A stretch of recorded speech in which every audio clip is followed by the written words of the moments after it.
Okay, I begin again. Sorry for this. So, Studio Gang, founded by Jeanne Gang in Chicago, and we'll go through some of her works. This is a tower she proposed for St. Louis with apartments. She built one. She recently completed one in San Francisco. Uh, Somehow similar. This one I don't think was built yet, and it might not even be built. But her architecture is, uses geometry in a rather explicit way. But you'll see she doesn't have, she's against a signature architecture, and I think that's good. The American Museum of Natural History is a work in progress. The construction started, and her work, this particular work, fits in that section that I called the cave revival.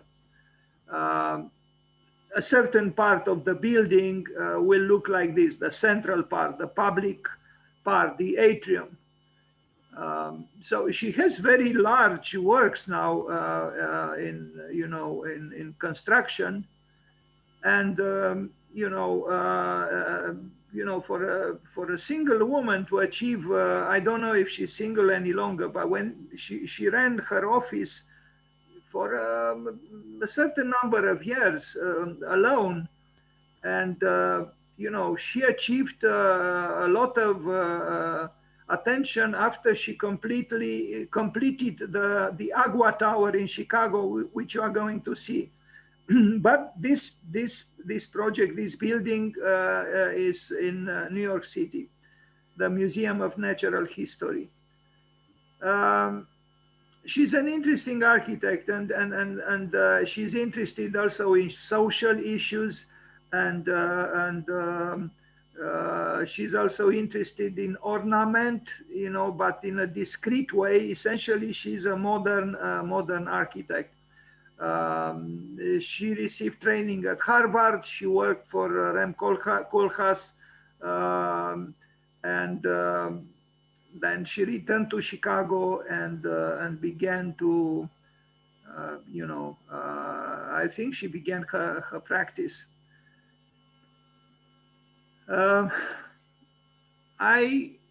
I chose to talk about her.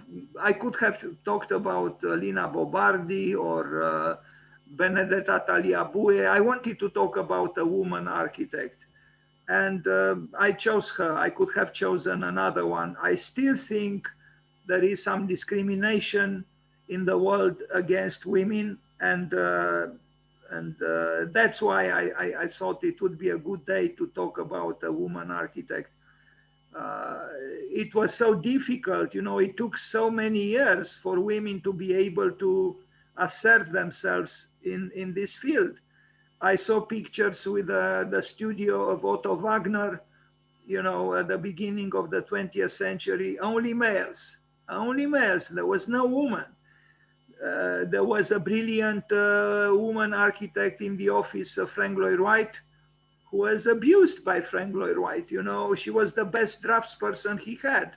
In fact, she was more than a draftsperson, but he used her as a draftsperson, Marion Griffith. And, I think it was and still is a field where women are not offered easily the equality they deserve. That's why I think cases like Jeanne Gang and even Zaha, of course, are rare, very, very rare. And these women make a lot of sacrifices. They don't have families, they don't have children. It's tough. But what do you do when you love architecture and you have talent and you have a lot to say about architecture? You are supposed to to assert yourself and function in that realm. For men, it's easier actually, you know, but not for women. Still, this is a structure she did before the Museum of Natural History. And so she has a, I think she's able to operate in that interstitial space between structure and ornament. But you'll see her works are indeed not signature works. Um, and she's rigorous. Here she is. And she's rigorous, but she's also, you know, at times at least, taking a poetical license, so to speak, through, you know, elements of what might be considered ornamental design, which even here is present. You know, it is structure, but it's also kind of an ornamental nature. You know, so in a way, the structure becomes ornament, and the ornament becomes structure. Not in the the extreme, you know, almost pathological way in which Shakira Hamad made her proposal. This is something else, you know, more acceptable, and in fact, it was built.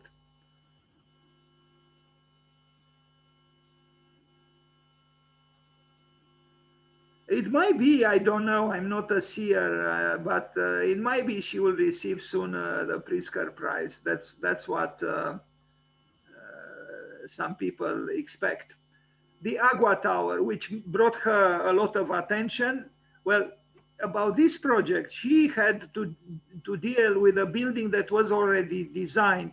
She only had to change the facades, the look of the building, because the developer was afraid that the building was too plain. And so she didn't have a word to say about the whole conception of the building. In this case, she just modified the, you know, the facade, the look of the building, but she did it dramatically, so dramatically that she received a lot of attention. And look at it. This is what she did.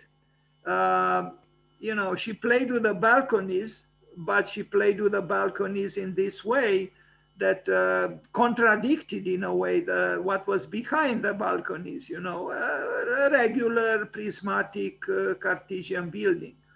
You would say it's not a very profound gesture, and it's not, but the effect was immediate and you know, radical, you know, because these buildings stood out. But it stood out also in terms of its symbolism, even its name, Agua Tower. Agua means water. And here you have the fluctuations and the capriciousness of water. Water, which is considered to be weak, a weak element. Well, it's not weak at all. In fact, Lao Tzu, or Lao Tse, the great mystic in China, who was a very wise man, he said that water, which appears to be much less strong than the rock, in time erodes the strongest rock. And he was right. And so in a way, what Lao Tzu said was, he was talking about the power of weakness, of apparent weakness. And so the feminine, you know, the feminine principle also appears to be weaker than the masculine principle. But the truth is not quite like this, you know, so just like water, and the woman is usually, you know, connected with water, and the man is connected with fire. But water can extinguish fire, as you well know. So, you know, the feminine is at least potentially quite powerful. And I think this building, I mean, look, compare it with the other buildings, is a dramatic change. Although she worked only cosmetically, because that's what she was asked to do. But, you know, it took courage, you know, to do something like this in Chicago, which is a very conventional, conformist city right now. I lived there for 6 years. I know what I'm talking about. It's a patriarchal city. All these towers left and right are actually patriarchal structures. And to have a woman, polemically asserting herself in this way was a big surprise. But she was very successful because afterwards she began to receive commissions and very important commissions. Now, I have seen this building with my own eyes. It is still cold because of the nature of the materials used. From afar, it looks very grayish and metallic. But in these photographs is certainly very interesting. And I think she did the most in that she was able to in such a, it was a difficult task. You see her sketch here, yeah. The Agua Tower is now one of the most admired and talked about skyscrapers in Chicago. And Chicago has other towers of some significance.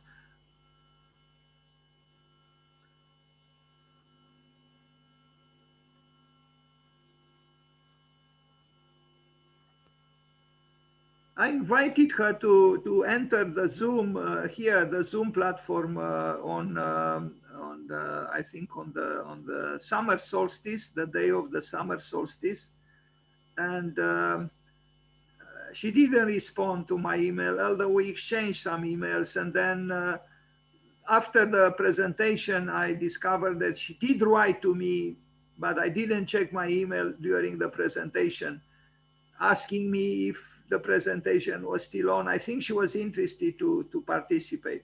But maybe in the future I'll invite her again, and maybe we'll have a chance to talk with her, because she's an interesting person and one of the most accomplished architects today, men and women alike.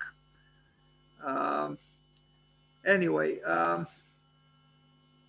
I think this is a little bit problematic here. You see there is a fracture here, something seems to be wrong.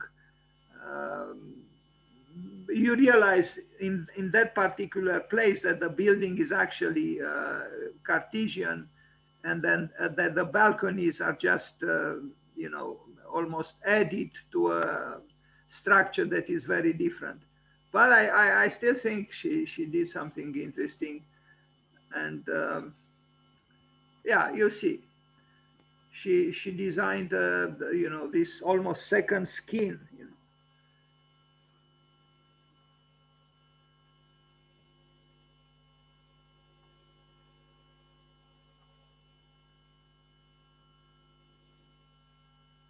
I sent her once some images of some of my works done in ArchiCAD, and she wrote back, she said, "Fabulous paintings, Dan." I said, "They are not paintings.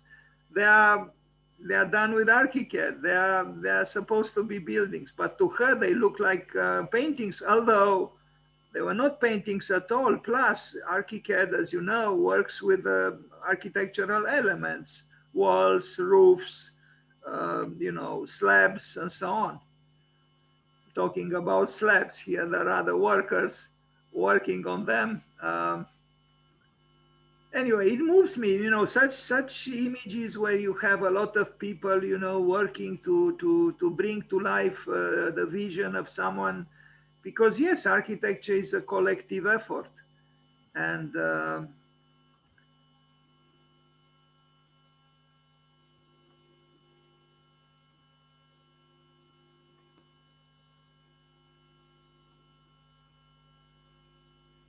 I guess that's her signature at the bottom. She teaches now at Harvard, at Yale, and Yale. Of course, all the doors open for her because of the success she had with this tower, and you'll see a few other interesting things by her. So, this was the first skyscraper built in Chicago by a woman as lead architect. But as I said, she only played with the outside of the building. not so it's not totally appropriate to say that. But she built now other skyscrapers, both in Chicago and San Francisco, and from the very beginning, not just working with the balconies. But you can tell that this is a different sensibility. It is a feminine sensibility. It has fluidity. It has a lyricism that men usually are trying to avoid.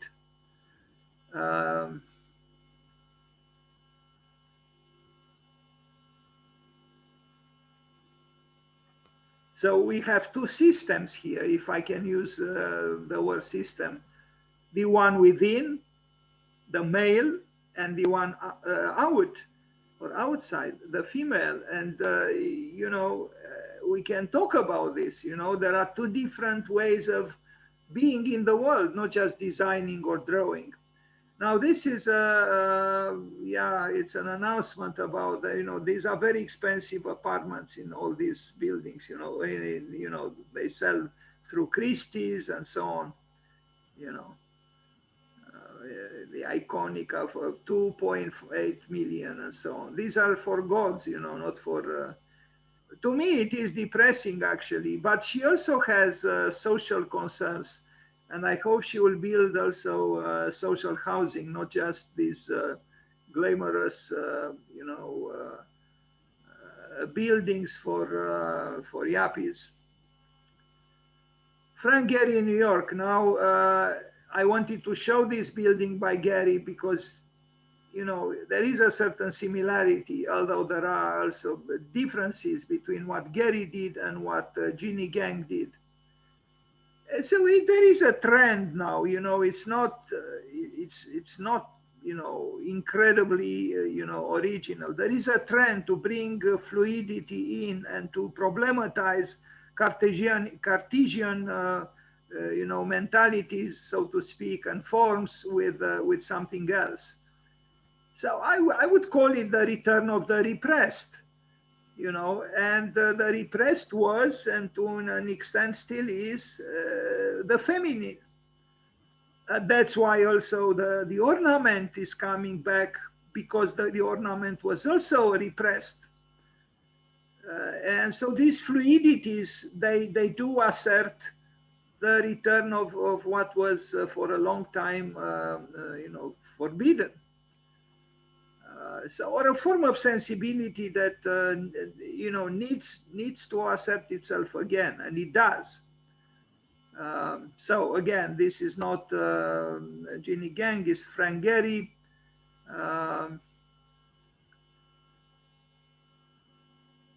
Here she is talking about the train station. She's on the on the railways, and I like this picture of her because it's almost a portrait of the woman as a rebel, because I think she, despite her success and even conformity, because, to arrive at this level of accomplishment and build skyscrapers, you must be able to, you cannot just be a guerrilla worker or a rebel.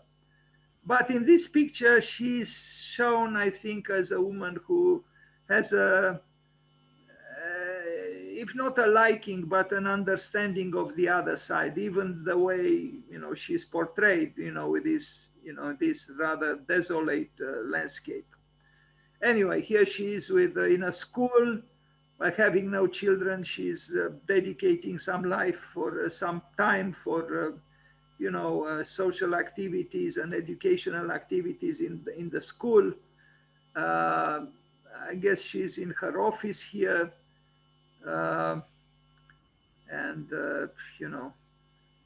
She also has Romanian interns or something, because once I sent her a message which had a part in Romanian, and I apologized, and she said, it's not a problem, there is someone in the office, or there are people in the office who speak Romanian.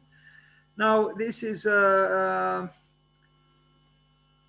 even this fact, working in conjunction with a dance group, an exploration of the intersections of physics, dance, and architecture. So she has an interest in interdisciplinarity and multidisciplinarity.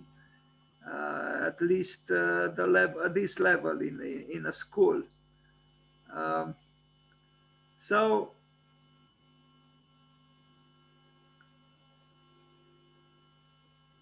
as opposed to Zaha Hadid, for example, she's not a prima donna, you know, or I hope she will not become one, you know, and she also has a connection with lower strata of society, not just with the elite like Zaha Hadid.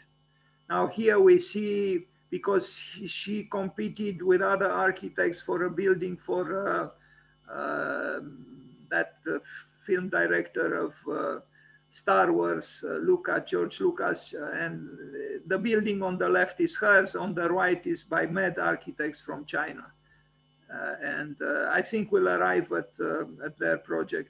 This is an interesting theater she did with a mobile structure that I hope I come back to this, sorry.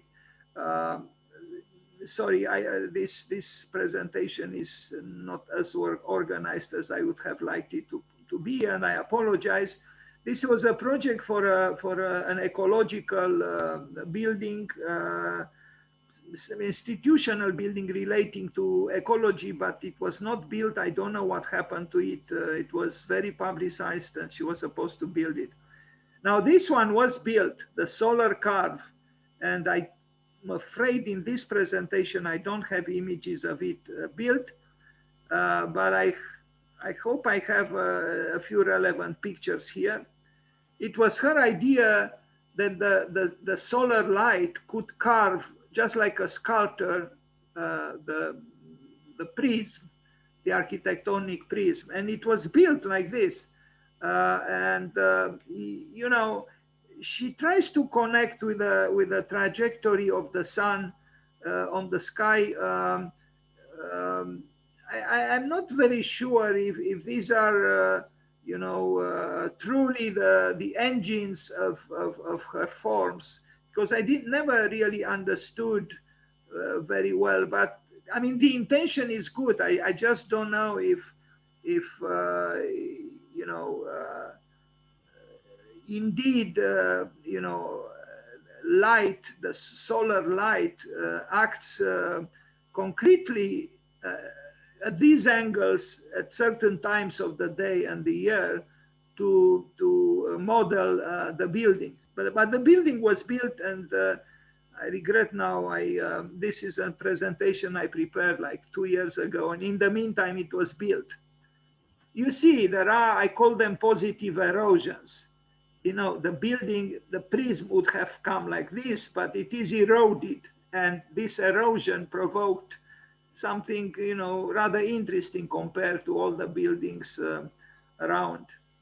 So it's her non-conformism that makes her stand out.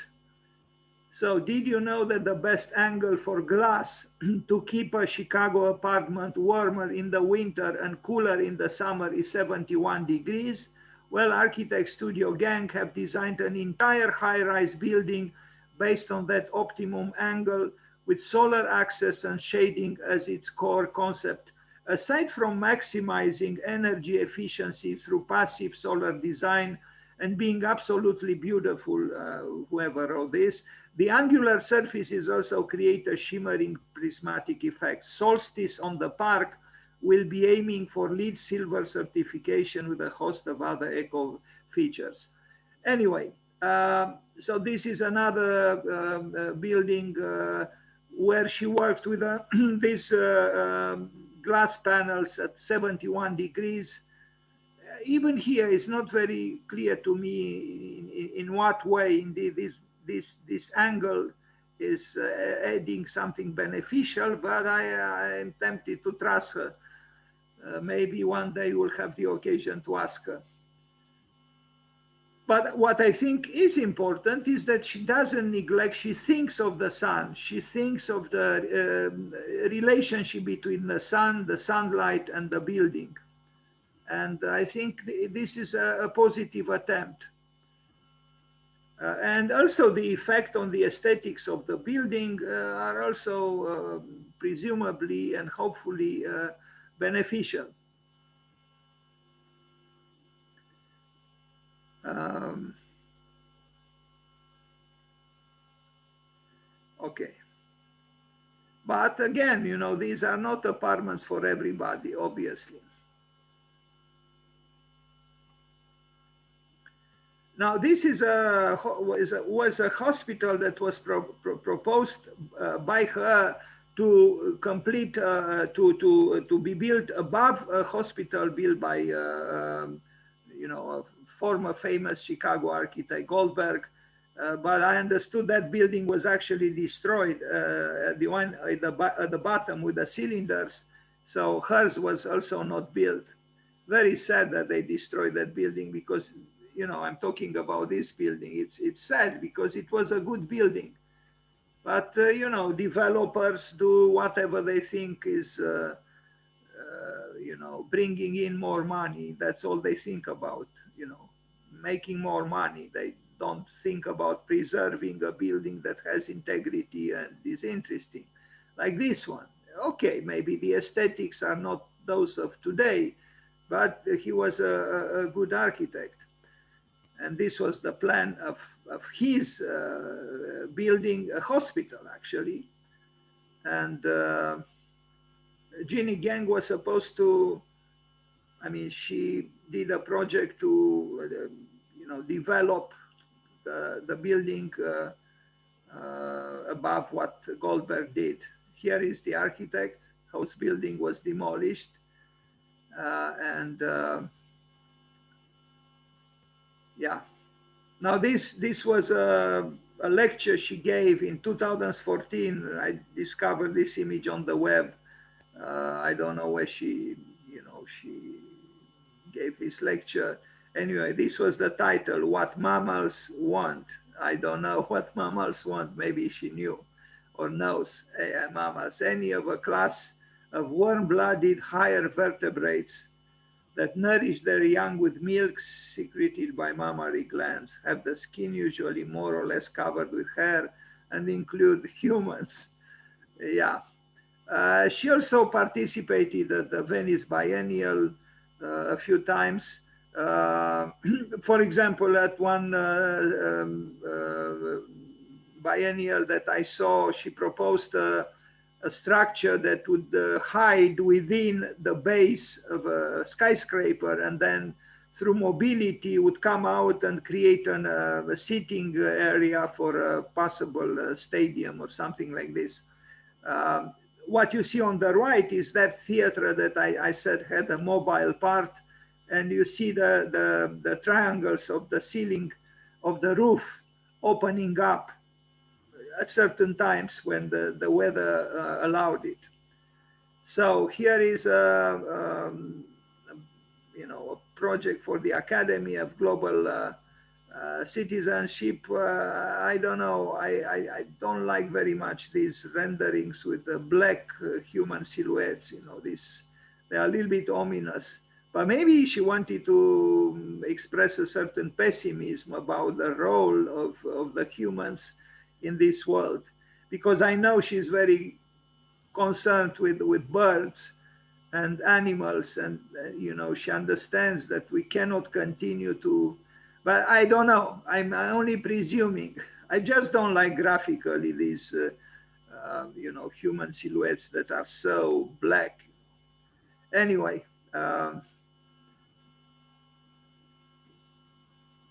so this is just a project. It was not built.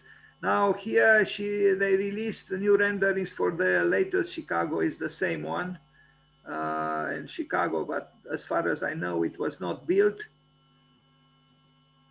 Here she's in a school with some students. You know, if she had children, probably she would not have had time for this, but she probably misses having children, because it must be difficult for a woman not to have children, I think. Maybe more than for a man. Okay, this was another project, you know, to create some kind of pavilions for a market. Again, you see some kind of a return of the plants, the vegetables, the sunlight. There is a concern here You know, in black and white, you see on the left the cars running madly on the highway, and on the right, we see something else. So she's trying to balance, you know, the excesses of one kind of activity with something else. In this case, you know, a vegetables market.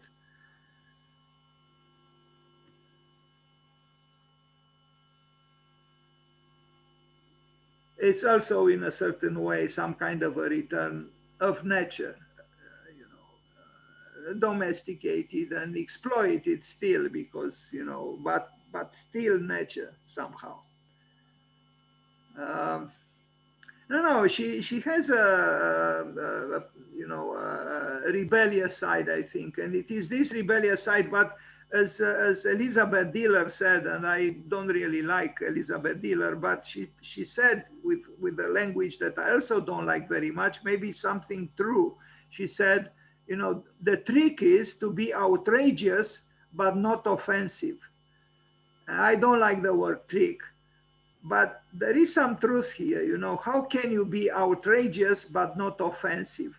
Although I don't think the goal of any artist or, you know, any creator in any field should be to be so-called outrageous.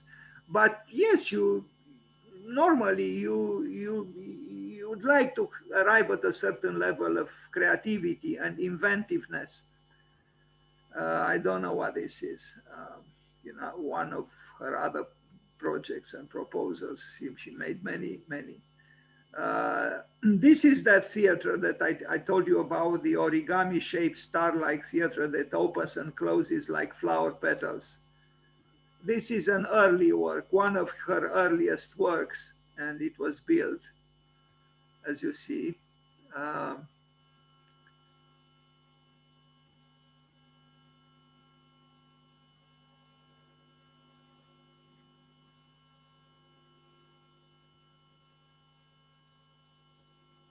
No, she is a builder, you know. She's not just playing with forms. She is a builder. You can tell, you know. She's also concerned with structure, and her buildings are, you know, coherently displaying knowledge of you know, structure.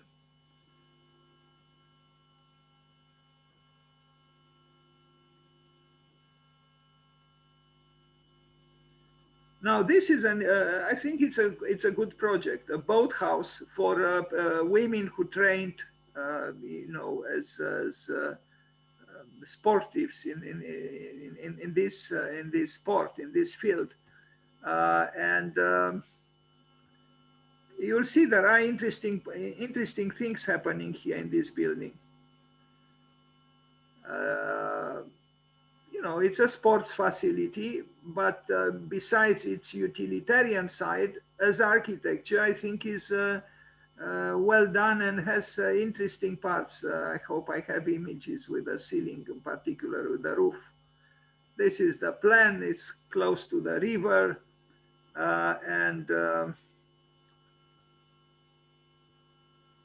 yeah, you see how the ceiling is. You know, it doesn't have a straight geometry. In fact, it connects with a I don't know how it is called, the helix of the boats.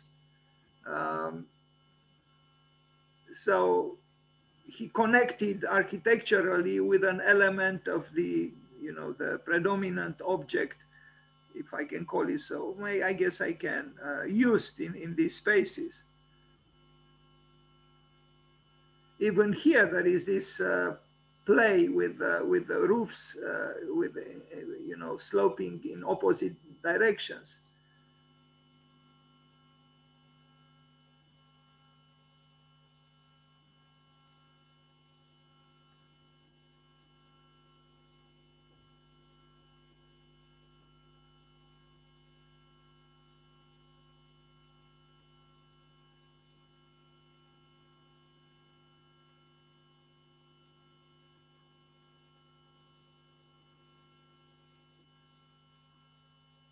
So there is structure, and even structurally to an extent in her works, but there is also a deviation. There is some kind of a deviant architecture as well, where she problematizes structure, and that's why there is a certain level of ambiguity somehow. Now, you know, that's how someone described it, designed to echo the rhythms of rowing. But still, the architecture is very, simple. But there are also complexities, as you can see in the diagram on the right lower corner. To do both, I don't think is so easy. That she succeeded.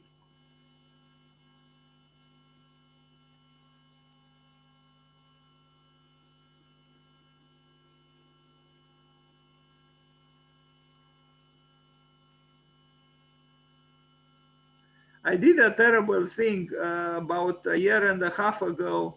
I saw announcement. I saw an announcement about a new airport in Chicago that to me appeared very banal. And I wrote to her. I said, Jeanne, why don't you design it? You do a much better job.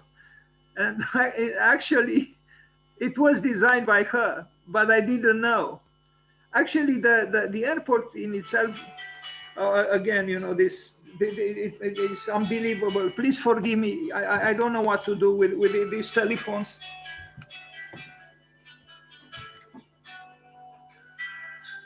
Hello? Hello? Da, vă rog, nu pot să vorbesc acum. Sunați-mă după 8. La revedere. I don't believe this. This is the last time I ordered food. I am tired of them, of their phones. Sorry, again, my balance is becoming weaker and weaker. They are trying to be kind, but they don't know. I give talks on Zoom, and the telephone rings, and I also don't like mobile phones at all. I hate them. But somebody gave me a mobile phone, and I guess I have to use it. I don't have another phone, but I hate it. And nobody calls me except when I give talks now on Zoom. It's unbelievable. Forgive me. This is the second time that this happened. No problem. No. I'm very, very agitated. I feel like throwing that mobile phone through the window right now. Anyway, so I continue. This is the this work that I look what she says. Without an intellectual construct, life is boring. Well, in her own way, the way she put it is I think is well. There is more to it, but I think she is correct that. I wouldn't say that, I don't know, something is a little bit off here, but essentially she seems to say that, there seems to be a necessity for something more than just, I mean, the workings of the mind are important. And anyway, a meta-reality or if you want, like Wolf Prix, for example, said, if you only think of architecture, you only get architecture. So he was striving towards a meta-architecture. And I see somehow something similar here, because what does she mean by an intellectual construct? And what does she mean by life is boring or architecture is boring? There need to be something more than just what is seen and so on. So this is the so-called concept formalized, expressed formally of the roofing and the ceiling of this phone, and everything was recorded, even this. Maybe it's interesting, there are these crazy phones, but now I couldn't stop the recording, or I could have, I don't know. It agitates me a lot, the the mobile phone, the impertinence of the mobile phone, because I think they are very impertinent, these little phones, um, disturbing the masters or the master. Anyway, we continue because I also have to rush. Here she is with the mayor of Chicago. The mayor of Chicago is on the right.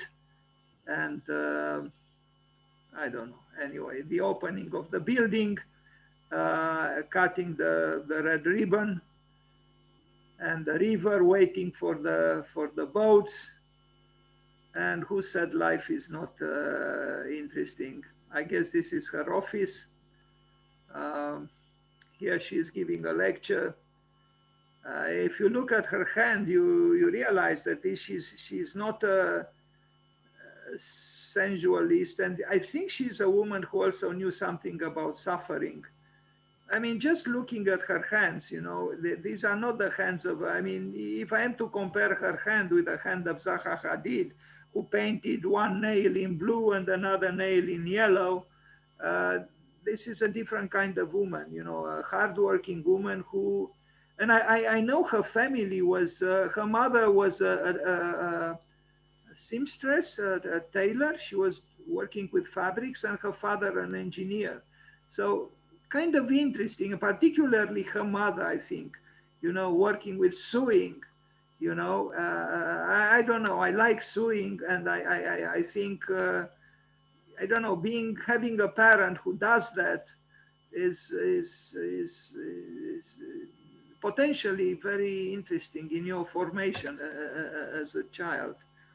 Anyway, here she is in in the position of a superwoman in front of her Agua Tower. Now this is another interesting building for social justice, the Arcus Center at Kalamazoo College. Interesting what she did with this facade, and I'm not sure she chose correctly, but still the facade is interesting. Using these fragments of wood. And now, if we think about sustainability, perhaps, we should avoid doing something like this. But on the other hand, I don't know. I would like to hear what others might think about this. You'll see how she built this, this strange, skin of the building. Um, so this is the plan of this Center for Social Justice, or whatever it was called. That bigger window is here. This is the conference room, and we'll arrive at that. This is the plan. You see, her works are not really. I mean, if you don't know her works, you might not be so sure that some of them are really by her. So she's reinventing herself. She's exploring various kinds of architecture.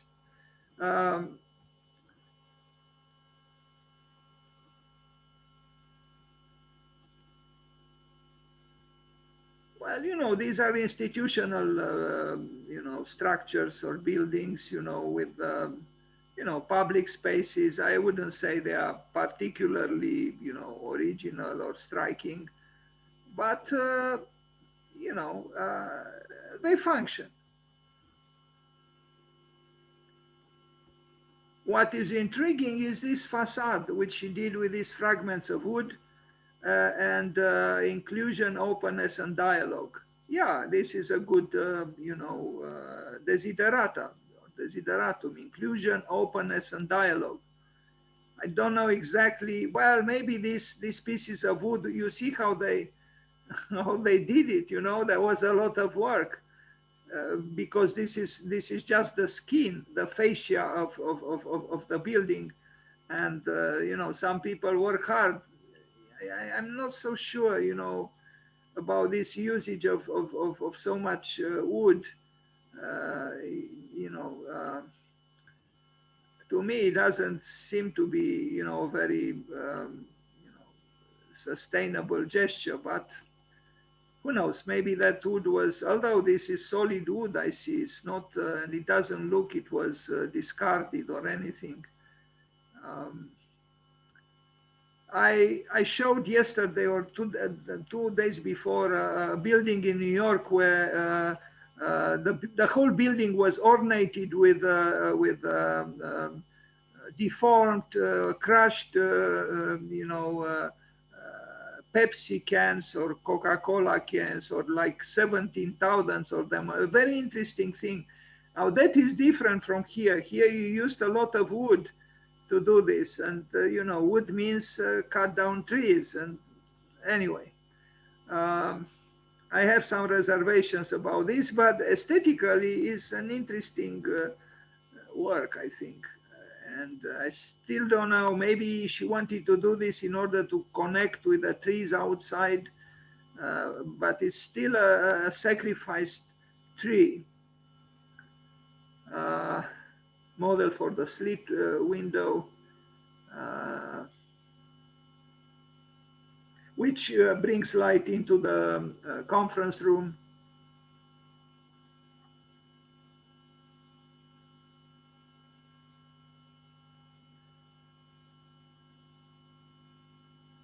I like more the trees on the left side.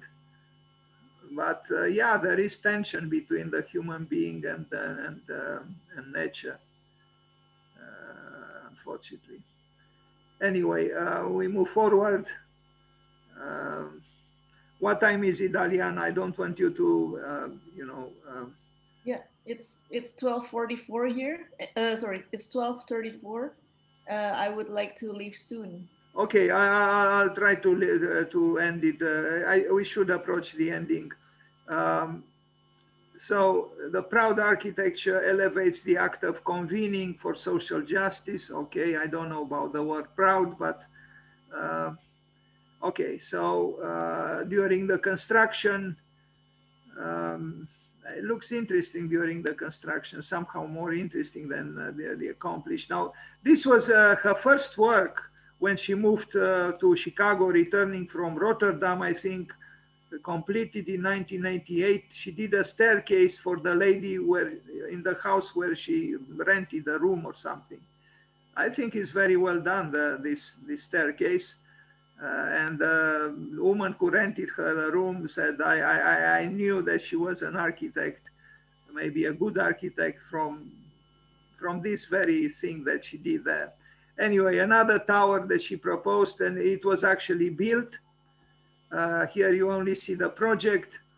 And these three are also, I don't know if they are finalized, but they are in construction in Chicago, quite big. So she has a lot of works now. For Miami, a prismatic tower, kind of similar with the one in St. Louis in a way.